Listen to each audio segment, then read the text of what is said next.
বিশ্ব ইজতেমায় অংশ নেওয়া মুসল্লিদের ঘরে ফেরার বিষয় বিবেচনায় ঢাকা ময়মনসিংহ মহাসড়ক ও রেললাইন অবরোধ কর্মসূচি তুলে নিলেও আমতলী থেকে গুলশান ১ সড়ক বন্ধ রেখেছেন তিতুমির কলেজের শিক্ষার্থীরা। এ নিয়ে আরও জানাতে আমাদের সঙ্গে যোগ দিচ্ছেন সহকর্মী অজিত সরকার। অজিত, আন্দোলনরত শিক্ষার্থীদের কর্মসূচির পাশাপাশি ক্যাম্পাসের সামনের সড়ক আটকে রাখায় জনভোগান্তি কেমন দেখছেন? সব মিলিয়ে বিস্তারিত জানাবেন আমাদের। জি ইশাত, আপনি জানেন সকালের পর থেকে তিতুমির কলেজের সামনে আন্দোলনরত শিক্ষার্থীরা অবস্থান নিতে থাকে। মূলত বেলা 12টার পরে তারা এখানে আসলে জড়ো হওয়ার পরে তারা এখানে গুলশান টু মহাখালী টু গুলশান যে সড়কটি রয়েছে সেই সড়কের এখানে ঠিক একেবারে তিতুমির কলেজের সামনেই রাস্তার দুপাশে বাঁশ দিয়ে তারা আসলে এখানে ব্যারিকেড দিয়ে তারা নানা স্লোগান এখানে দিতে থাকেন আন্দোলনরত শিক্ষার্থীরা।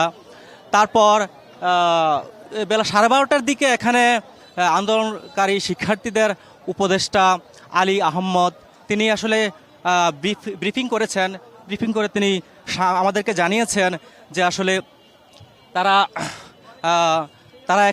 শান্তিপূর্ণভাবেই তারা আসলে আজকে এখানে অবস্থান নেবেন। শিয়া বাটার ও ভিটামিন ই সমৃদ্ধ lily glam beauty soap. Lily, always beautiful. এবং তার বিকেল 4টার সময় তারা আসলে গুলশানে তারা অবস্থানের কথা তারা আমাদেরকে জানিয়েছেন। আরেকটা বিষয় হলো তারা আজকে বিশ্ব ইজতেমার আখেরি মোনাজাতের কারণে তারা আজকে যে রেলপথ এবং যে ঢাকা মহাসড়কটি আছে ওই জায়গা থেকে তারা কিন্তু যে আন্দোলন কর্মসূচি তারা প্রত্যাহার করেছেন। কিন্তু তারা ব্লকেড নর্থ সিটি যে বিভিন্ন জায়গায় কিন্তু তাদের আন্দোলন কর্মসূচি কিন্তু অব্যাহত থাকার কথা তারা জানিয়েছেন আমাদেরকে। তো এখানে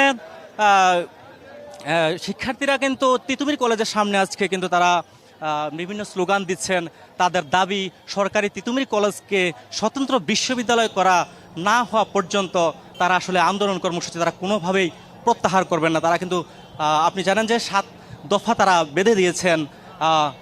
এরপরে আজকে আমরা দেখেছি এখানে আজকে আমরণ কর্মসূচির 5ম দিনে আজকে 4 জন শিক্ষার্থী অসুস্থ হয়ে পড়েন। ধন্যবাদ অজিত সরকার।